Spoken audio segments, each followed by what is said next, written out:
गौतम जी, आज यहाँ इस हर्राई ग्राम सभा में किस प्रकार की मीटिंग ले रहे हैं? सबसे पहले आपको बहुत बहुत धन्यवाद कि सोशल मीडिया के माध्यम से यमुना पार की तहसील करछना, करछना का ही विकासखंड करछना और विकासखंड करछना स्थित एक ग्राम सभा हर्राई है। हर्राई में लगभग 50 औरतें हैं, लगभग 25-30 करीब यहाँ पुरुष साथी हैं। विशेष करके आज नवरात्रि का दिन है और जो है कि इसमें हमारे बहुत सारे साथी जो है कि इस गाँव में भी दुर्गा पंडाल लगा हुआ है, ये लोग भी वहाँ आराधना करने जाएंगे। जो भी जैसा व्यवस्था में किसी को यहाँ पे मनाही नहीं करना है। और जो चर्चा विशेष करके कैडर के माध्यम से इनको जो है कि जो मिशन मूवमेंट है उसकी जानकारी इनको दी गई है। विशेष करके इस गांव इसलिए मीटिंग की जा रही है, अभी एक साथी ने बताया सन 77 के दरमियान यहाँ करछना के इस ब्लॉक में जो है इस गाँव में चकबंदी आई थी। तो जो हमारा अध्ययन है, जो हमने पढ़ा, सन 73 में यहाँ का चकबंदी आई, जितने काश्तकार थे सबकी ज़मीनें नाप करके एक किनारे की गई। हमारा जो अध्ययन है कम से कम 50 बीघा, ज़्यादा से ज़्यादा 100 बीघा एक ग्राम सभा में अतिरिक्त ज़मीनें निकली। जो अतिरिक्त ज़मीनें निकली हैं, जिस समय चकबंदी आई थी उसी समय से यहाँ को काश्तकार उस ज़मीन को मिला जुलाकर आज भी वो जोतते बोते चले आ रहे हैं। हमसे उनसे कोई नाराज़गी नहीं है, हमारी उनसे कोई शिकवा शिकायत नहीं है।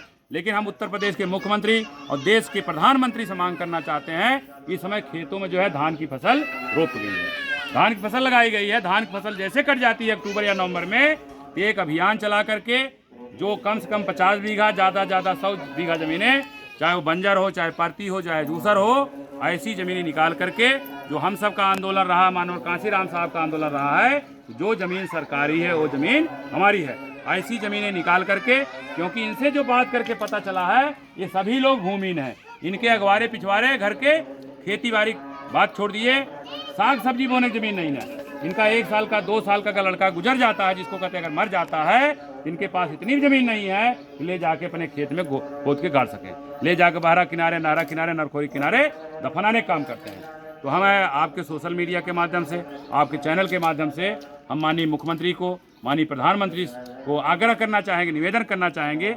ये देश की आज़ादी कभी हम सब 78 साल में अपने अपने घरों पर तिरंगा झंडा फहराए हैं, हम लोग भी आज़ादी का अमृत महोत्सव मनाए हैं। लेकिन ये आज़ादी किस काम की कि आज भी हम सब जो है भूमिहीन है, हमारे घर के अगवारे पिछवाड़े साग सब्जी बोने की ज़मीन नहीं है, लड़का अगर गुजर जाता है तो उसको दफनाने के लिए ज़मीन नहीं है।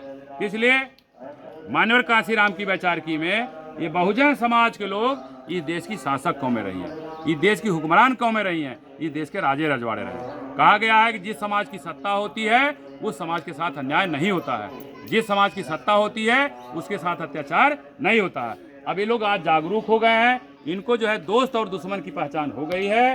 अब जो हमारे गुरुजी ने कहा है, बिन हवन पत्ता हिलता है, बिन लड़े ने हिस्सा मिलता है। अब ये लोग अपना हिस्सा लेने के लिए, हमारा जो मान सम्मान स्वाभिमान है, हमारा जो अधिकार है, उसके विजय में लोग जागरूक हो गए हैं। तो आगामी 5 अक्टूबर को आपके तहसील करछना में बृहद पैमाने पे हमारा जो एक अध्ययन है कि 1000 लोग इस जमीन के मुद्दे के लेकर के धरना प्रदर्शन करेंगे और मुख्यमंत्री को संबोधित ज्ञापन जो है एसडीएम करछना को सौंपेंगे। यही तरह से 19 अक्टूबर को 12 तहसील में कार्यक्रम है, वहाँ भी हजारों लोग पहुँचेंगे।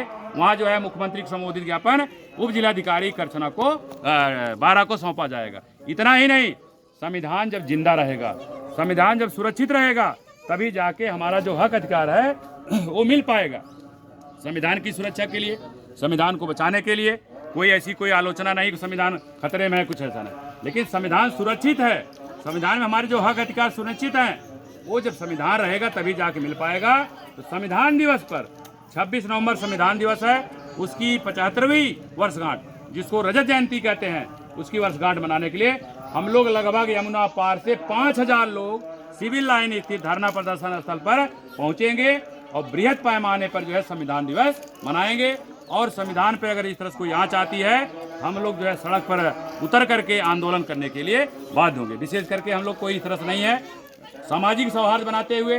अच्छा, हम एक क्वेश्चन पूछना चाहें, कुछ साथियों को इतराज होता है, भैया हम जो है मीटिंग किए हैं, हम क्या किसी को मुसलमान बनाने आए थे क्या? नहीं, किसी को ईसाई बनाने आए थे क्या? या हमने जो आपको बताई है, जो एक कागज आप भरेंगे 10-10 रुपया लगेगा, आप सबसे जबरदस्ती लिया जा रहा है कि आप सब स्वेच्छा देंगे? स्वेच्छा देंगे कि जबरदस्ती देंगे? अपने आप देंगे। ये बहुत सारी चीज़ें हैं, कुछ लोगों को शिकायत होती है कि इन सब यही काम धंधा है, गांव में जाकर लोगों को गुमराह करते हैं। 10-10 रुपया 100-100 रुपया वसूलते। भैया कोई यदि जो भूमिहीन है, जो एक आंदोलन की प्रक्रिया है, वो कागज पे कार्रवाई होगा, हमारे भाषणबाजी से कोई कार्रवाई नहीं होगा। कागज पहुंचाने के लिए लखनऊ, कागज पहुंचाने के लिए दिल्ली, तो भाई कागज हमें बनाना पड़ेगा। कागज जो कास्ट है, अगर हम किसी वकील से बनवाएंगे, किसी और से बनवाएंगे, तो कम से कम 100 रुपया 500 रुपया ले लेगा। जहाँ 100 रुपया वकील लेगा, जहाँ 500 रुपया लेगा, वहाँ हम सब 10 रुपये का कागज इनका सिग्नेचर दस्तखत करा के माननीय मुख्यमंत्री उत्तर प्रदेश सरकार को भेज रहे हैं। और 2 अक्टूबर में जो पिछला हमने कागज भेजा था, उस पर कार्रवाई के लिए मुख्यमंत्री ने डीएम इलाहाबाद को लिखा भी है। ऐसा नहीं कागज हवा हवा जा रहा, उस पर कार्रवाई हो रही है। तो मुख्यमंत्री ने जो आदेश किया है, उसी के अनुपालन हेतु आगामी 5 अक्टूबर 2 दिन बाद जो है शनिवार को करछना में, 5 अक्टूबर को, 19 अक्टूबर को 12 में और 26 नवंबर को इलाहाबाद में जमीन के मुद्दे के लेकर के, संविधान दिवस मनाने के लेकर के हम लोग सड़क पे उतरेंगे और इसको सेलिब्रेट करेंगे। तो जो भी साथी इस यूट्यूब चैनल को देख रहे हैं, आपसे आग्रह है, निवेदन है, आप लोग अपने गांव में इस तरह से मीटिंग करिए। और सब कोई जो अलग अलग हैं, जो हमने बताया ना, चमार अलग रो रहा है, पासी अलग रो रहा है, खटीक अलग रो रहा है, मुसरा, हमारा काम है कैडर के माध्यम से इनको संगठित किया जा रहा है। जैसे मानवर साहब ने कहा है, बहुजन समाज की जो गैर राजनीतिक जड़ें हैं, वो जब तक मजबूत नहीं होंगी, जो बहुजन समाज की गैर राजनीतिक जड़ें, जो जाति है, जो संस्कृति है, जो धर्म है, जो अलग थलग लोग खेमे में घूम रहे हैं, इनको हम संगठित करने की बात करें। जिस दिन हम लोग संगठित हो जाएंगे, निश्चित है कि बाबा साहब की वैचारिकी में हम लोग जो हुक्मरान कौमें रही हैं, जो शासक कौमें रही हैं, जो राजा रजवाड़े रहे हैं, फिर जाके हम लोग सत्ता पे आ सकते हैं, हम सबको सत्ता मिल सकती है। आप सभी साथियों का आभार व्यक्त करते हुए सभी साथियों को जय भीम, नमो बुद्धाय, जय भारत, जय बहुजन समाज, जय भारतीय संविधान।